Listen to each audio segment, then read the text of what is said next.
para los atribulados. Sobre mí reposa tu ira, y me has afligido con todas tus ondas.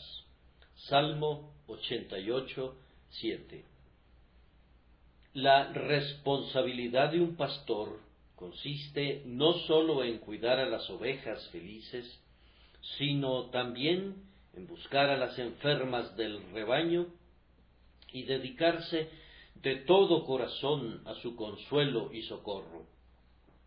Siento, por tanto, que hago lo correcto cuando me pongo como especial objetivo hablarles a aquellos que están atribulados. Aquellos de ustedes que son felices y se regocijan en Dios, llenos de fe y seguridad, pueden muy bien soportar un sermón dirigido a sus hermanos más débiles. Inclusive pueden estar alegres y agradecidos de irse sin su correspondiente porción, para que aquellos que están deprimidos en espíritu puedan recibir una doble medida del vino de la consolación. Es más, yo no estoy seguro que inclusive el cristiano más feliz se vea afectado al recordar los días de oscuridad que se escabullen aprisa, porque son muchos. Así como los recuerdos de nuestros amigos moribundos vienen a nosotros como una nube y humedecen nuestros ardores insensatos, así recordar que hay tribulaciones y aflicciones en el mundo sosegará nuestro regocijo y prevendrá que degeneren una idolatría de las cosas del tiempo y del sentido. Por muchas razones, mejor es ir a la casa del luto que a la casa del banquete. La copa de casia amarga contiene virtudes que la copa de vino nunca conoció. Moja tus labios con ella, joven amigo, pues no te hará ningún daño. Puede ser, oh tú, que hoy rebosas de felicidad, que una pequeña provisión de advertencias y consolaciones sagradas demuestre que no resulta dañina para ti, sino que al contrario, muy pronto te pondrá en una posición muy ventajosa. El sermón de esta mañana acerca de la aflicción puede sugerirles unos cuantos pensamientos que, siendo atesorados, madurarán como un fruto de verano y sazonados por el tiempo, ayudarán a enfrentar el invierno que se aproxima. Pero manos a la obra. Es claro para todos los que leen las narraciones de la Escritura o que conocen a hombres buenos, que los mejores siervos de Dios pueden ser colocados en la condición más baja. No hay una promesa de prosperidad presente asignada a la verdadera religión que excluya la adversidad de las vidas de los creyentes. Como hombres, los miembros del pueblo de Dios comparten el mismo destino de los demás. ¿Y cuál es ese destino sino aflicción? Sí, hay algunas aflicciones que son peculiares para los cristianos, algunas penas extras que experimentan por ser cristianos, aunque éstas están algo más que balanceadas por esos problemas peculiares y amargos que pertenecen a los impíos y que son engendrados por sus transgresiones, de los cuales los cristianos son liberados. Del pasaje que se abre ante nosotros, aprendemos que los hijos de Dios pueden ser llevados tan bajo que han escrito y cantado salmos que están llenos de angustia de principio a fin y no tienen otro acompañamiento adecuado sino suspiros y gemidos. Ellos no lo hacen a menudo. Sus cánticos son generalmente como los de David, que si bien pueden comenzar en el polvo, muy pronto se remontan a los claros cielos, pero algunas veces yo afirmo, los santos son forzados a cantar dolorosos cantos que de principio a fin no contienen ninguna nota de gozo. Sin embargo, aun en su más lúgubre noche invernal, los santos tienen una aurora en su cielo, y en este Salmo 88, el más lúgubre de todos los salmos, hay un débil destello en el primer versículo, como un rayo estelar que se proyecta en el umbral. Oh Jehová, Dios de mi salvación. Emán mantuvo su asidero en su Dios. No todo es oscuridad en un corazón que puede clamar, Dios mío, y el Hijo de Dios, independientemente de cuán bajo pueda hundirse, todavía mantiene su asidero en su Dios. He aquí, aunque Él me matare, en Él esperaré, es la resolución de su alma. Jehová me hiere, pero Él es mi Dios. Él me mira con el ceño fruncido, pero Él es mi Dios. Él me pisotea hasta el propio polvo, pero sin embargo, Él es mi Dios, y así lo llamaré hasta que muera. Aunque cuando Él me deje, yo clamaré, Dios mío, ¿por qué me has desamparado? Más aún, el creyente en su peor momento todavía continúa orando y ora tal vez más vigorosamente por causa de sus aflicciones. La vara de Dios flagela a su Hijo para su beneficio, no para afectarlo. Nuestras penas son olas que nos arrastran a la roca. Este salmo está lleno de oración y está igualmente endulzado con súplicas, así como salado con aflicción. Llora con la reina Níobe, pero está de rodillas y tiene sus ojos mirando a lo alto. Ahora, mientras un hombre pueda orar, nunca estará demasiado lejos de la luz. Él está junto a la ventana, aunque tal vez las cortinas todavía no hayan sido descorridas. El hombre que puede orar tiene la clave en su mano para escapar del laberinto de aflicción. Como los árboles en el invierno, podemos decir del hombre que ora cuando su corazón está grandemente atribulado, como el roble y la encina, que al ser cortados, aún queda el tronco. La oración es el aliento del alma, y si respira, vive, y viviendo, nuevamente acopiará fuerzas. Un hombre debe tener verdadera vida eterna en su interior, mientras pueda continuar orando, y mientras tal vida exista, hay una esperanza garantizada. Sin embargo, el mejor Hijo de Dios puede ser el mayor doliente, y sus sufrimientos pueden parecer aplastantes, destructivos y sobrecogedores. También pueden ser tan prolongados que lo pueden acompañar toda su vida, y su amargura puede ser intensa. Este lúgubre salmo nos enseña todo eso y mucho más. Demos primero, en seguimiento a nuestro tema, una exposición del texto y luego una breve exposición de los beneficios de la aflicción.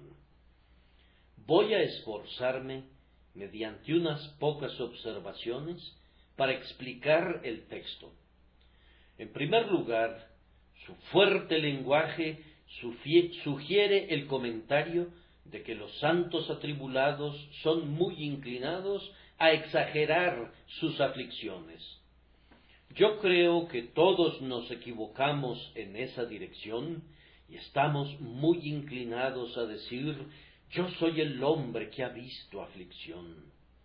El hombre inspirado por Dios que escribió nuestro texto fue tocado por esta común debilidad, pues exagera su caso. Lean sus palabras. Sobre mí reposa tu ira. No me cabe la menor duda de que Emán quería decir ira en su peor sentido. Él creía que Dios estaba verdaderamente enojado con él y lleno de ira hacia él, inclusive como él está airado con los impíos. Pero eso no era verdad. Como lo mostraremos de inmediato, hay una diferencia muy importante entre la ira de Dios con sus hijos y la ira de Dios con sus enemigos. Y no creemos que Emán haya tenido suficiente discernimiento de esa diferencia, de la misma manera que tememos que muchos hijos de Dios aún ahora la olvidan y por tanto piensan que el Señor los está castigando de acuerdo a estricta justicia y los está hiriendo como si Él fuera su verdugo. Ah, si los pobres creyentes anonadados pudieran ver esto, ellos aprenderían que eso mismo que ellos llaman ira es únicamente amor en su propia sabia manera, que busca su mayor bien.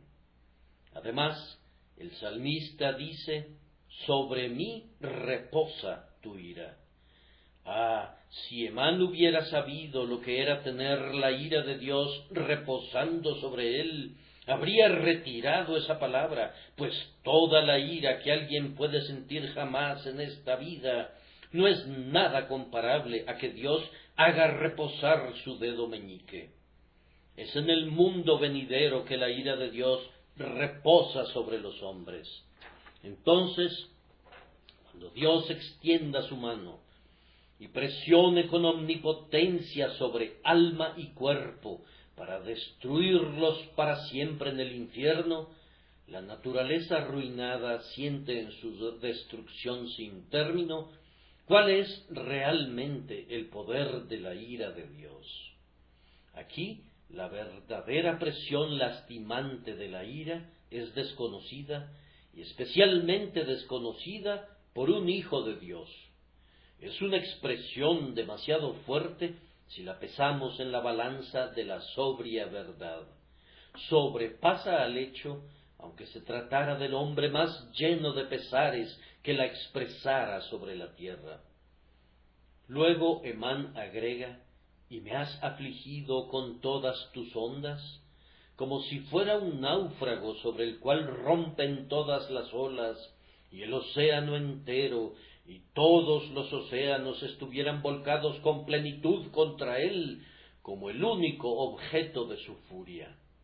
Su barca ha sido arrastrada a la costa, y todos los rompientes se estrellan contra él. Uno tras otro saltan sobre él como bestias salvajes, hambrientos como lobos, ávidos de devorarlo como leones.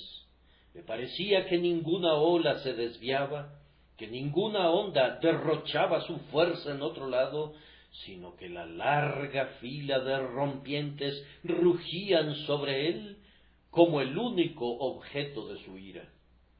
Pero no era así. Todas las ondas de Dios no se han estrellado contra ningún hombre, excepto únicamente sobre el Hijo del Hombre.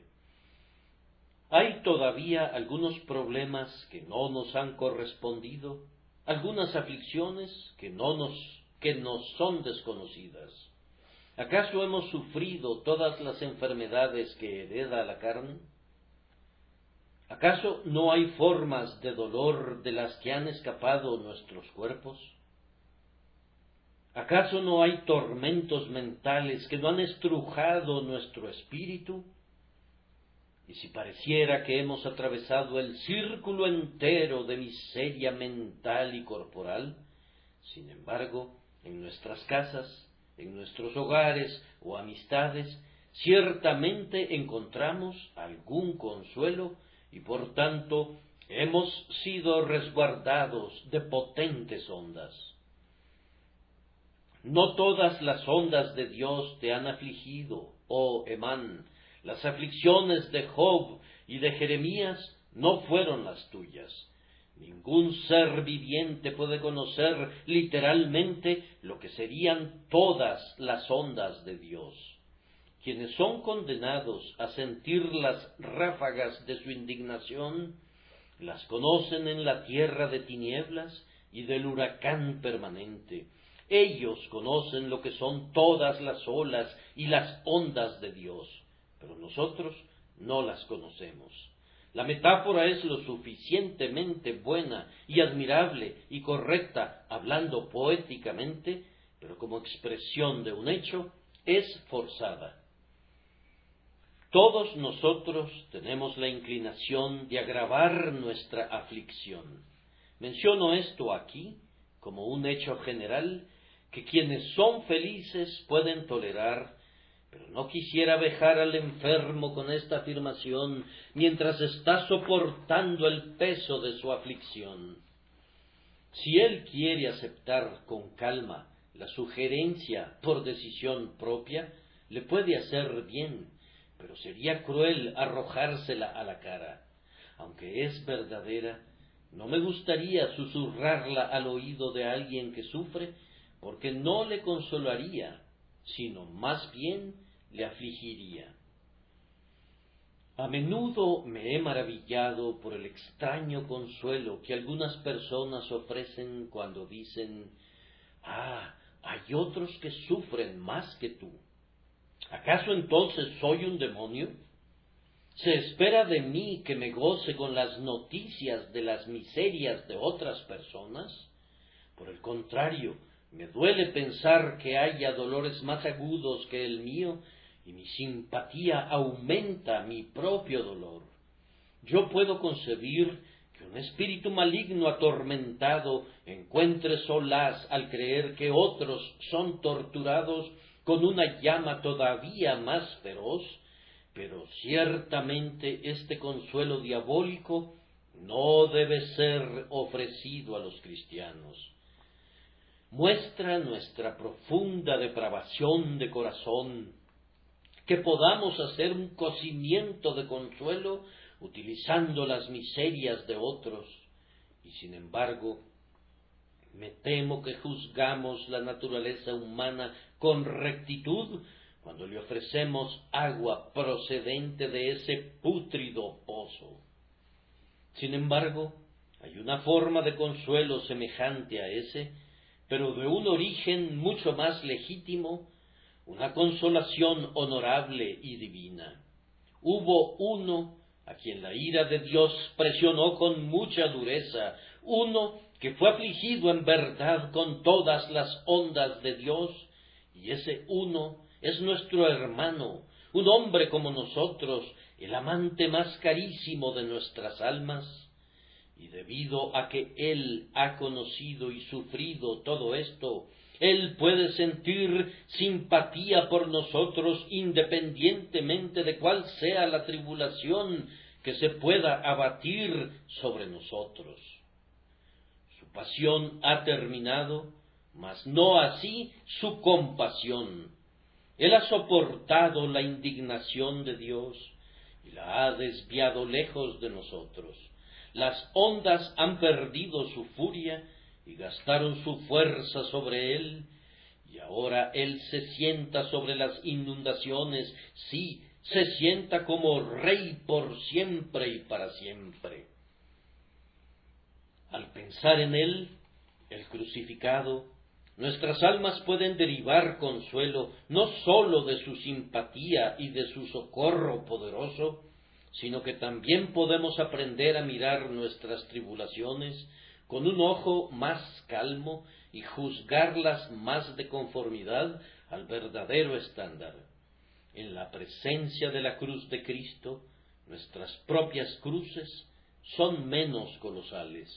Las espinas en nuestra carne no son nada cuando son colocadas lado a lado con los clavos y la lanza.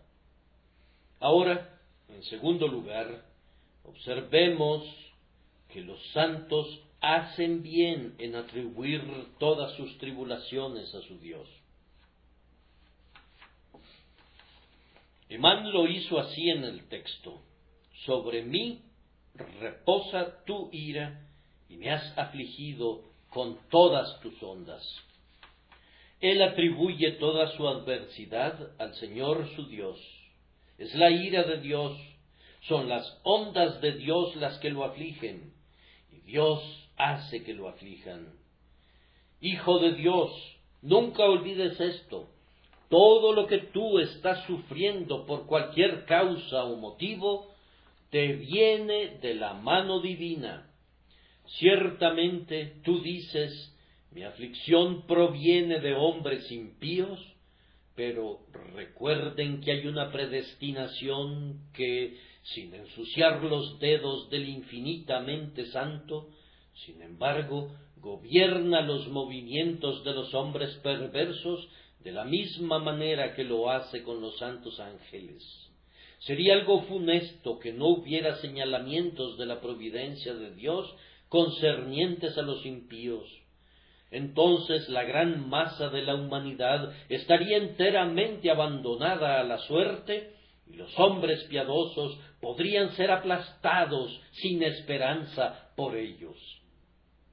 El Señor, sin interferir con la libertad de sus voluntades, gobierna y rige de tal forma que los impíos son como una vara en su mano con la que Él sabiamente azota a sus hijos. Tal vez ustedes digan que sus aflicciones han surgido no de los pecados de otros, sino de su propio pecado. Aun en ese caso, yo les pediría que las atribuyan a Dios con arrepentimiento. ¿Qué importa que la tribulación haya surgido del pecado? Sin embargo, ¿es Dios el que ha decretado la aflicción que sigue a la transgresión para que actúe como un instrumento de remedio para el espíritu? No miren a la causa secundaria o, viéndola con profundo lamento, vuelvan principalmente su mirada a su Padre Celestial y prestad atención al castigo y a quien lo establece. El Señor envía sobre nosotros el mal, así como el bien de esta vida mortal. A Él le pertenece el sol que alegra y la helada que desanima. A Él le pertenece la calma profunda y el tornado fiero. Quedarse en las causas secundarias es con frecuencia frívolo, una suerte de burla solemne. Los hombres dicen de cada aflicción, pudiera haberse prevenido si tal y tal cosa hubiera ocurrido. Tal vez, si hubieran llamado a otro médico, se habría salvado la vida de ese niño amado. Posiblemente, si me hubiera movido en otra dirección en los negocios, no hubiera sido un perdedor. ¿Quién va a juzgar lo que pudo haber sido? Nos perdemos en conjeturas sin término y, crueles a nosotros mismos, recogemos material para penas innecesarias. Las cosas no sucedieron así. Entonces, ¿por qué conjeturar acerca de cómo habrían sido si hubiesen sido diferentes? Es una insensatez. Hiciste lo mejor que pudiste y no resultó. ¿Por qué rebelarse? Fijar la mirada en la causa secundaria irritará a la mente. Nos indignamos con el más inmediato agente de nuestra pena y así fallamos en someternos a Dios. Si tú golpeas un perro, él morderá la vara que lo hiere como si ella fuera la culpable. Cuán parecidos a los perros somos a veces, ya que cuando Dios nos está golpeando, nosotros estamos gruñendo a su vara. Hermano, perdona al hombre que te agravió. Suyo fue el pecado, perdónalo de la manera que tú esperas ser perdonado. Pero tuya es la corrección y viene de Dios, por lo tanto, sopórtala y pide gracia para que te aproveches de ella. Entre más nos alejemos de los agentes intermedios, mejor, pues cuando llegamos a Dios, la gracia hace fácil la sumisión. Cuando sabemos que Jehová es, clamamos de inmediato, haga lo que bien le pareciere. Mientras yo atribuya mi dolor a un accidente, mi desgracia a un error, mi pérdida a la mala actuación de otro, mi malestar a un enemigo, y así sucesivamente, Soy muy terrenal en la tierra y romperé mis dientes con piedras de grava. Pero cuando me elevo a mi Dios y veo su mano aplicada al trabajo, me regresa la calma y no tengo ninguna palabra de queja, enmudecí, no abrí mi boca porque tú lo hiciste. David prefirió caer en las manos de Dios, y cada creyente sabe que se siente más seguro y más feliz cuando reconoce que aun en esas circunstancias está en las manos divinas. Discutir con el hombre es una obra pobre, pero suplicar a Dios trae ayuda y consuelo. Echa sobre Jehová tu carga. Es un precepto que será fácil de practicar cuando ves que la carga provino originalmente de Dios. Y ahora, en tercer lugar, los hijos afligidos de Dios harán bien en tener una visión clara de la ira que se mezcla con sus aflicciones. Sobre mí reposa tu ira. Ese es el primer punto de Emán. Él no menciona las ondas de aflicción, sino hasta después de haber hablado de la ira. Nosotros deberíamos esforzarnos por descubrir la intención del Señor al golpearnos. ¿Qué se propone con la disciplina? ¿Y cuánto podemos responder a ese propósito? Necesitamos tener mucha visión para distinguir con claridad las cosas. Hay un tipo de ira y otro tipo de ira, un enojo y otro enojo. Dios no está irado nunca con sus hijos en un determinado sentido, pero lo está en otro sentido. Como hombres, todos hemos desobedecido las leyes de Dios, y Dios se presenta ante nosotros en una relación de juez. Como un juez, Él debe aplicar sobre nosotros los castigos de su ley, y debe, por necesidad de su naturaleza, estar airado con nosotros por haber quebrantado la ley. Eso concierne a toda la raza humana.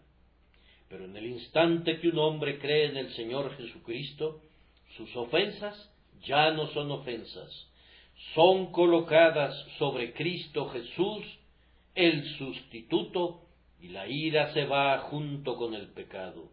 La ira de Dios por los pecados de los creyentes se ha consumido en Cristo. Cristo ha sido castigado en lugar de ellos. El castigo debido a sus pecados ha sido soportado por Jesucristo. No permita Dios que el juez de toda la tierra sea injusto alguna vez. Si no fuera justo que Dios castigara a un creyente por un pecado que ya ha sido puesto sobre Jesucristo.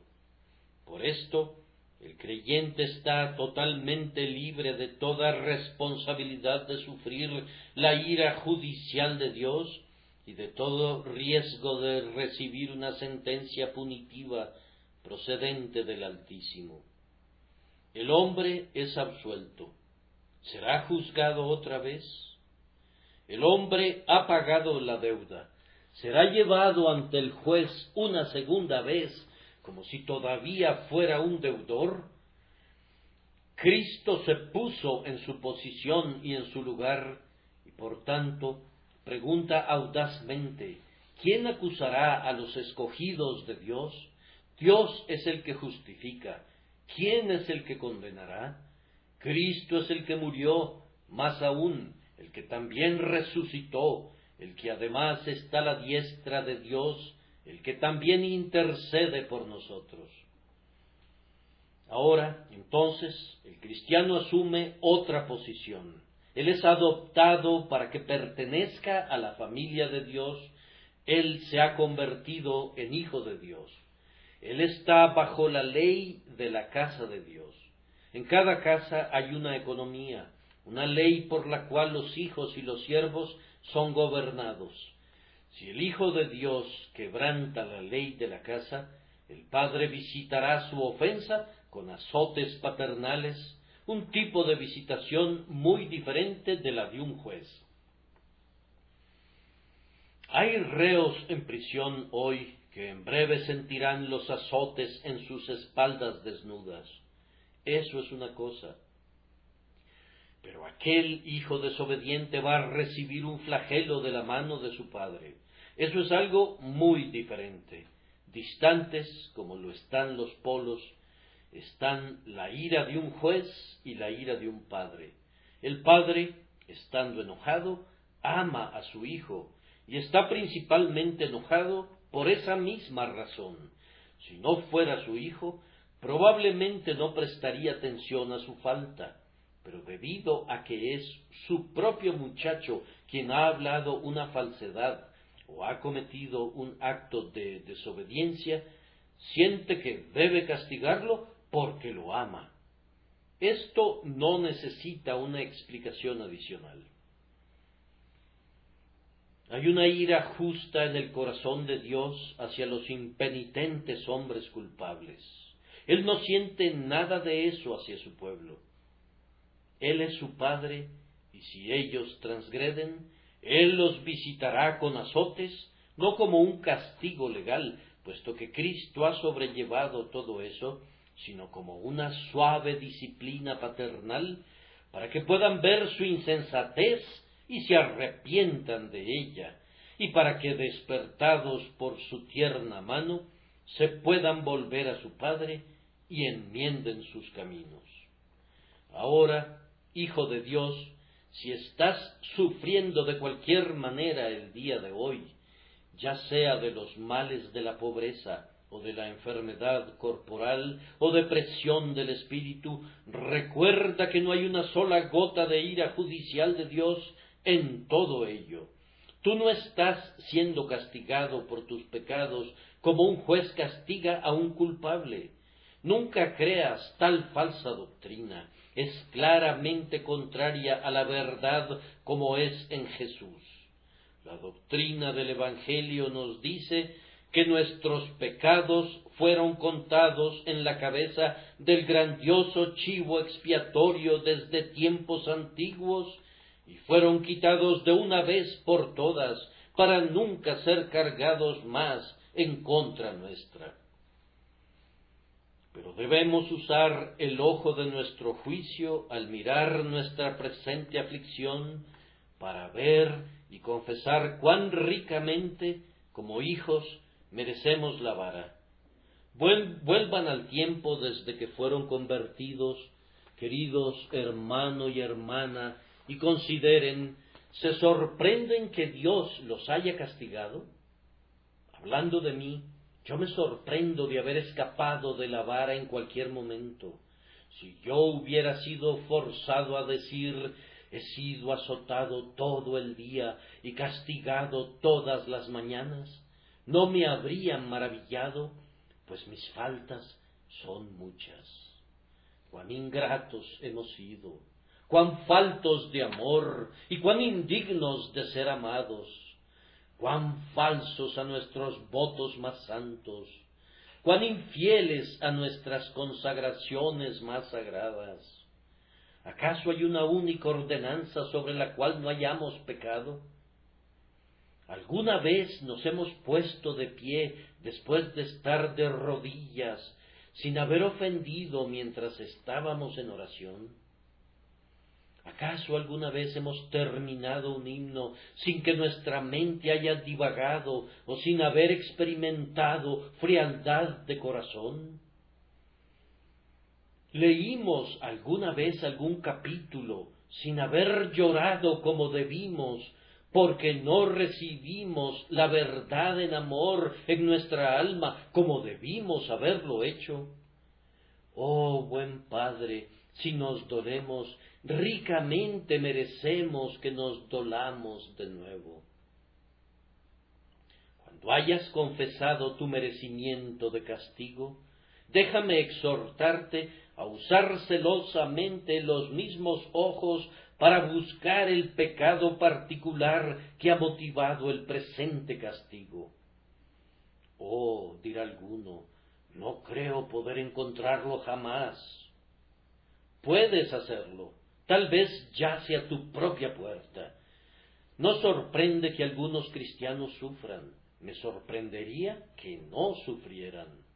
Los he visto, por ejemplo, descuidar la oración familiar y otros deberes del hogar, y sus hijos los han deshonrado cuando han crecido. Si ellos claman, ¡qué terrible aflicción!, no quisiéramos decir, pero podrías haberle esperado, tú fuiste su causa. Pero tal expresión sería verdad. Cuando los hijos han abandonado el techo paterno y se han entregado al pecado, no nos hemos sorprendido cuando el padre ha sido duro, agrio y áspero de carácter. Nosotros no esperábamos recoger higos de los espinos o uvas de los abrojos. Hemos visto algunos hombres cuyo único pensamiento era gana dinero, y sin embargo han profesado ser cristianos. Tales personas han sido inquietas e infelices, pero eso no nos ha sorprendido. ¿Quisieran que el Señor tratara liberalmente con tales tacaños insolentes?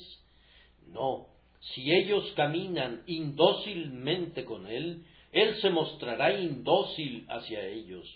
Hermano, las raíces de tus problemas pueden deslizarse bajo tu puerta donde yace tu pecado. Busca y mira. Pero algunas veces la causa de tu disciplina yace un poco más lejos. Cualquier cirujano te dirá que hay enfermedades que se vuelven problemáticas en la flor de la vida o en la vejez, que pudieron haber sido ocasionadas en la juventud por acciones indebidas o por accidente, y el mal tuvo una presencia latente todos esos años.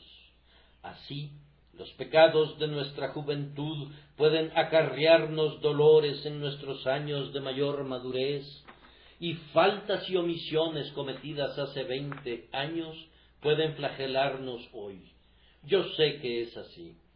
Si la falta es cometida en edad avanzada, debería conducirnos a una investigación más acuciosa y a una oración más frecuente. Bunyan nos dice que Cristiano se encontró con Napoleón y tuvo un viaje muy oscuro a través del valle de sombra de muerte, debido a deslices que cometió cuando descendía en la colina hacia el valle de la humillación. Lo mismo puede suceder con nosotros. Tal vez cuando eras joven eras muy duro con las personas de espíritu deprimido. Ahora tú eres uno de ellos. Tu dureza es visitada sobre ti. Puede ser que, cuando estabas rodeado de mejores circunstancias, tenías la inclinación de despreciar al pobre y al necesitado. Tu orgullo es castigado ahora. Muchos ministros han ayudado a lesionar a otros, creyendo un reporte negativo acerca de ellos, y muy pronto él mismo se ha convertido en víctima de la calumnia, porque con la medida que medís, os será medido. Hemos visto hombres que podían montar el alto caballo entre sus congéneres y hablar altivamente, y cuando han sido muy abatidos, hemos entendido el enigma. Dios visitará las transgresiones de sus hijos. Con frecuencia Él dejará que los pecadores comunes prosigan su vida sin ser reprendidos, pero no es así con sus hijos. Si fueran hoy a casa y vieran a un grupo de muchachos tirando piedras y rompiendo ventanas, podrían no interferir con ellos. Pero si vieran a su propio hijo en medio de ellos, estoy seguro que lo sacarían del grupo y harían que se arrepintiera de eso. Si Dios ve que los pecadores prosiguen sus caminos perversos, puede ser que no los castigue ahora. Él les aplicará la justicia en otro estado. Pero si es uno de sus propios elegidos, Él se asegurará de hacerlo lamentar el día. Tal vez la razón de tu tribulación no sea un pecado que has cometido, sino un deber que has descuidado. Investiga y mira, y ve dónde has sido culpable de omisión. ¿Hay acaso una ordenanza sagrada que has descuidado, o una doctrina que has rehusado creer? Tal vez el castigo pueda ser enviado en razón de un pecado todavía no desarrollado, alguna latente propensión al mal. El dolor puede tener el objetivo de desenterrar el pecado para que puedas perseguirlo.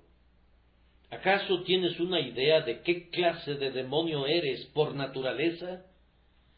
Ninguno de nosotros sabe de lo que somos capaces si la gracia nos abandona. Creemos que tenemos un carácter dulce, una disposición amigable. Ya lo veremos. Caemos en un grupo provocativo que se burla tanto de nosotros y nos insulta tanto y tan hábilmente restriega nuestras llagas, que enloquecemos de ira y nuestro excelente temperamento amigable se desvanece en humo, no sin dejar moretones atrás. ¿No es algo terrible ser sacudidos de esa manera? Sí lo es, pero si nuestros corazones fueran puros, ninguna clase de sacudimientos los ensuciaría. Pueden remover el agua pura tanto como quieran y no se levantará lodo. La depravación es mala cuando es vista, pero era lo mismo de mala cuando no era vista. Puede ser una gran ganancia para un hombre saber qué pecado habita en él, pues entonces se humillará ante su Dios y comenzará a combatir sus tendencias. Si jamás hubiera visto la inmundicia, nunca habría barrido la casa. Si jamás hubiera sentido el dolor, la enfermedad habría acechado dentro, pero ahora que siente el dolor, acudirá con prontitud al remedio. Algunas veces, por tanto, la tribulación puede ser enviada para que podamos discernir el pecado que habita en nosotros y podamos buscar su destrucción. ¿Qué haremos hoy si estamos bajo los golpes de la mano de Dios, sino humillarnos ante Él? Y vamos como culpables deseando confesar exhaustivamente el pecado particular que pudo haberlo conducido a castigarnos, apelando a la preciosa sangre de Jesús para obtener perdón y al Espíritu Santo para tener poder para dominar nuestro pecado. Cuando hayan hecho eso, permítanme darles una palabra de advertencia antes de abandonar este punto. No esperemos, cuando tenemos problemas, que percibamos algún beneficio inmediato que se derive de ellos. Yo mismo he tratado de ver, cuando experimento un dolor agudo, si he crecido en resignación, o si he orado con mayor devoción, o si he sido más arrebatado en comunión con Dios. Y confieso que nunca he sido capaz de ver el más mínimo rastro de mejora en tales momentos, pues el dolor distrae y dispersa los pensamientos. Recuerden esa palabra, pero después da fruto apacible de justicia. El jardinero toma su cuchillo y poda los árboles frutales para hacerlos que den más fruto. Su hijito viene caminando trabajosamente tras él y grita: «Padre, ¿yo no veo que salgan frutos en los árboles después que los has cortado?» «No, querido hijo, no es probable que los veas, pero regresa en unos pocos meses, cuando la estación de frutas ha llegado, y entonces verás las doradas manzanas que agradecen al cuchillo. Gracias que están destinadas a durar, requieren tiempo para su producción y no brotan y maduran en una noche. Si maduraran muy rápido, podrían secarse prontamente. Ahora, puesto que el tiempo se me acaba, voy a tomar la segunda parte de mi sermón y lo trataré con mucha brevedad. Quiero dar una muy breve exposición de los beneficios de la tribulación. Este es un tema grandioso. Muchos volúmenes se han escrito acerca de él, y podría ser suficiente repetir el catálogo de los beneficios de la tribulación, pero no los detendré con esto. La tribulación severa en un verdadero creyente tiene el efecto de soltar las raíces de su alma hacia el este y apretar el sostén del ancla de su corazón hacia el cielo. ¿Cómo puede amar al mundo que se ha vuelto tan funesto para él? ¿Por qué habría de buscar uvas que son tan amargas a su paladar? ¿Acaso no debería pedir las alas de una paloma para poder volar lejos hasta su propio país amado y descansar para siempre? Todo marinero en el mar de la vida sabe que cuando soplan los suaves céfiros, los hombres tientan al mar abierto con velas desplegadas, pero cuando viene aullando la negra tempestad desde su guarida, ellos se apresuran a toda velocidad hacia el lugar de abrigo. Las aflicciones cortan nuestras alas en relación a las cosas terrenales, de tal forma que no podemos volar lejos de la mano de nuestro amado Señor, sino que nos acurrucamos allí y le cantamos. Pero las mismas aflicciones hacen crecer nuestras alas en relación a las cosas celestiales. Somos emplumados como águilas, se posesiona de nosotros un espíritu de elevación. Una espina está en nuestro nido y desplegamos nuestras alas hacia el sol. Con frecuencia la aflicción abre verdades para nosotros y nos abre a nosotros a la verdad. No sé cuál de estas dos cosas es la más difícil. La experiencia abre las verdades que de otra manera estarían cerradas para nosotros. Muchos pasajes de la Escritura nunca serán aclarados por algún comentarista, deben ser explicados mediante la experiencia. Muchos textos son escritos con una tinta secreta que debe ser sostenida contra el fuego de la adversidad para hacerla visible. He oído que puedes ver las estrellas en un pozo cuando ninguna es visible por encima de la tierra, y yo estoy seguro que puedes discernir muchas verdades tachonadas de estrellas cuando estás abajo, en las profundidades de la tribulación, que no serían visibles para ti en otra parte. Además, yo dije que nos abría a la verdad, así como abría la verdad para nosotros. Nosotros somos superficiales en nuestras creencias. A menudo estamos empapados por la verdad y sin embargo se resbala fuera de nosotros como agua en un bloque de mármol. Pero la aflicción, por así decirlo, nos labra y nos ara y abre nuestros corazones de tal manera que la verdad penetra hasta lo más íntimo de nuestra naturaleza y nos remoja como la lluvia al suelo arado. Bendito es ese hombre que recibe la verdad de Dios en lo más íntimo de su ser, nunca la perderá, sino que será la vida de su espíritu. La aflicción, cuando es santificada por el Espíritu Santo, trae mucha gloria al Dios de los cristianos a través de su experiencia de la fidelidad del Señor hacia ellos. Yo me deleito al escuchar a un viejo cristiano dando su propio testimonio personal acerca de la bondad del Señor. Vívidamente en mi mente brilla un evento ocurrido hace aproximadamente 25 años.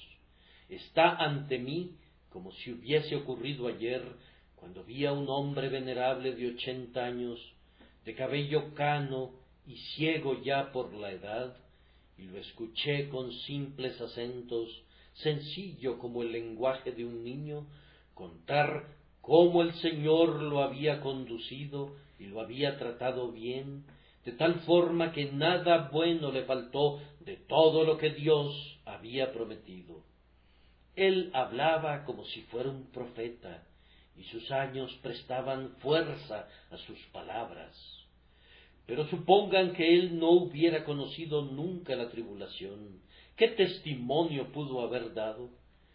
Si hubiera estado cubierto de lujos y nunca hubiera soportado el sufrimiento, pudo haber estado allí mudo y hubiera sido tan útil como si hubiera hablado.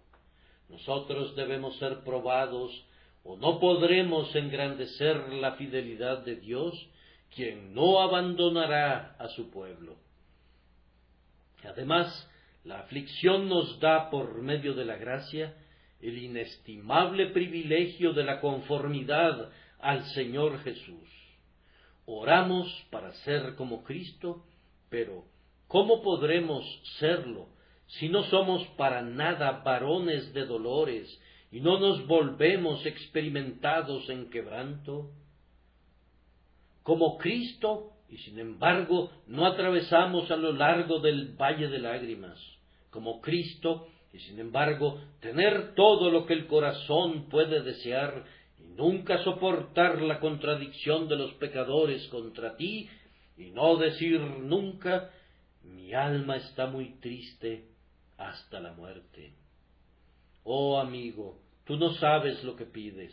¿Has dicho: déjame sentarme a tu derecha en tu reino? No se te puede conceder a menos que quieras beber de su copa y ser bautizado con su bautismo. Compartir sus dolores debe preceder a compartir su gloria. Oh, si alguna vez vamos a ser como Cristo y habitar con Él eternamente, debemos estar contentos de pasar a través de mucha tribulación para alcanzarlo. Además, nuestros sufrimientos son de gran servicio para nosotros cuando Dios los bendice, pues nos ayudan a ser útiles a otros. Debe ser algo terrible que un hombre no sufra nunca el dolor físico. Tú dices: me gustaría ser ese hombre. A menos que tuvieras gracia extraordinaria, te volverías duro y frío y te convertirías en un tipo de hombre endurecido, quebrando a otras personas al tocarlas. No, que mi corazón sea tierno, inclusive suave, si debe ser suavizado por el dolor, pues ansío saber cómo vendar las heridas de mi compañero. Que mi ojo tenga una lágrima lista por las tristezas de mi hermano, aun si para ello yo tuviera que derramar 1000 lágrimas por mis tristezas. Un escape del sufrimiento sería un escape del poder de simpatizar, y eso debería ser deprecado por sobre todo. Lutero estaba en lo correcto cuando dijo que la aflicción era el mejor libro en la biblioteca del ministro. ¿Cómo puede el hombre de Dios simpatizar con los afligidos si no sabe nada acerca de sus problemas? Yo recuerdo a un patán tacaño y duro que decía que el ministro debería ser muy pobre para que pudiera sentir simpatía por el pobre.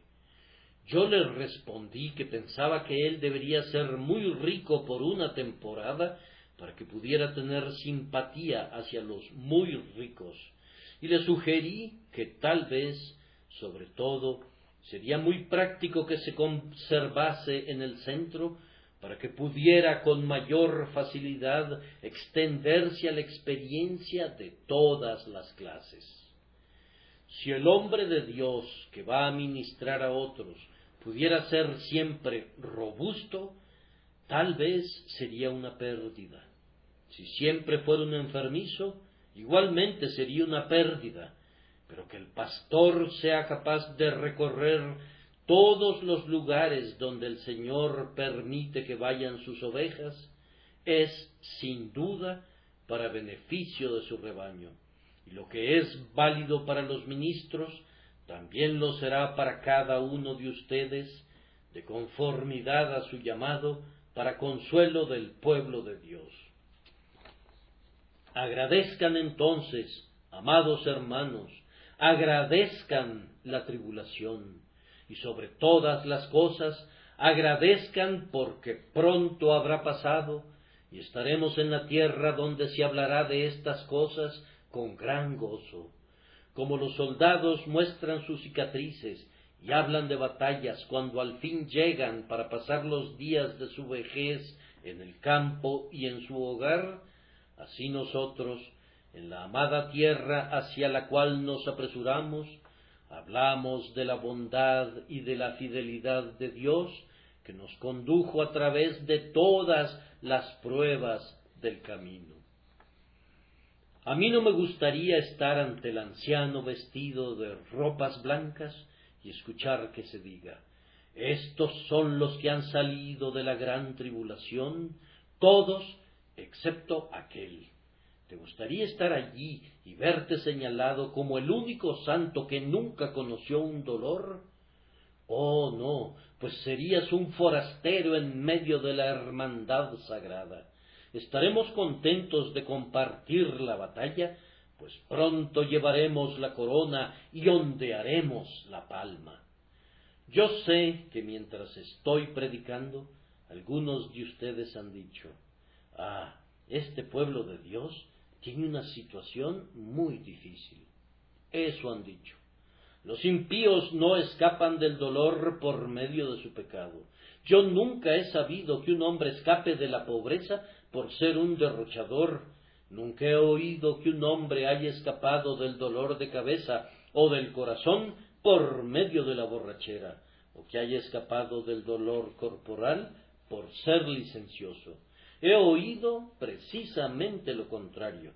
Y si hay aflicciones para los santos, hay otras para ustedes. Únicamente observen esto, impíos, observen esto. Para ustedes, estas cosas no obran para bien. Ustedes las pervierten y las vuelven perjuicios, pero para los santos obran beneficios eternos. Para ustedes, sus dolores son castigos. Para ustedes son las primeras gotas del rojo granizo que caerá sobre ustedes para siempre. Pero no son eso para el Hijo de Dios. Ustedes son castigados por sus transgresiones y Él no. Y permítannos decirles también que si por casualidad hoy están en paz y en prosperidad y en abundancia y en felicidad, sin embargo, no hay ningún hijo de Dios aquí, sumido en abismos de tribulación, que quisiera tomar sus lugares bajo ninguna consideración del tipo que sea. Preferiría ser el perro de Dios y ser pateado bajo la mesa, que ser el preferido del diablo y sentarse a la mesa con él. Que Dios haga como Él quiera, afirmamos, durante un tiempo aquí. Creemos que nuestro peor estado es superior al mejor de ustedes. ¿Acaso piensan que amamos a Dios por lo que obtenemos de Él y únicamente por eso? ¿Acaso es esa su noción del amor de un cristiano hacia Dios? Leemos en Jeremías acerca de algunos que decían que no dejarían de adorar a la Reina del Cielo. Pues cuando, decían ellos, adorábamos a la Reina del Cielo, teníamos abundancia de pan, pero ahora nos morimos de hambre. Así es como hablan los impíos, y eso es lo que el diablo pensó que era el caso de Job. Dice él: ¿acaso teme Job a Dios de balde? ¿No le ha cercado alrededor a él y a su casa y a todo lo que tiene? El diablo no entiende el amor y el afecto reales, pero el Hijo de Dios puede decirle al diablo en su cara que él ama a Dios, aun si le cubre de llagas y lo sienta en medio de ceniza, y por la buena ayuda de Dios, él tiene la intención de aferrarse a Dios a través de tribulaciones 10 veces más pesadas de las que ha tenido que soportar si vinieran sobre él. ¿Acaso no es un Dios bendito? Ay, dejen que las camas de nuestra enfermedad suenen con ello. Él es un Dios bendito. En las vigilias de la noche, cuando estamos agotados y nuestro cerebro está caliente y enfebrecido y nuestra alma está distraída, todavía confesamos que Él es un Dios bendito. Cada sala de hospital donde se encuentren creyentes debería resonar con esa nota. Un Dios bendito, ¡ay, eso es Él!, dice el pobre y el necesitado el día de hoy, y eso dicen todos los pobres de Dios a través de toda la tierra. Es un Dios bendito, ¡ay!, dice su pueblo moribundo, aunque Él nos matare, bendeciremos su nombre. Él nos ama y nosotros lo amamos, y aunque todas sus ondas nos aflijan y su ira repose sobre nosotros, no cambiaríamos nuestro lugar con reyes en sus tronos si ellos no tienen el amor de Dios.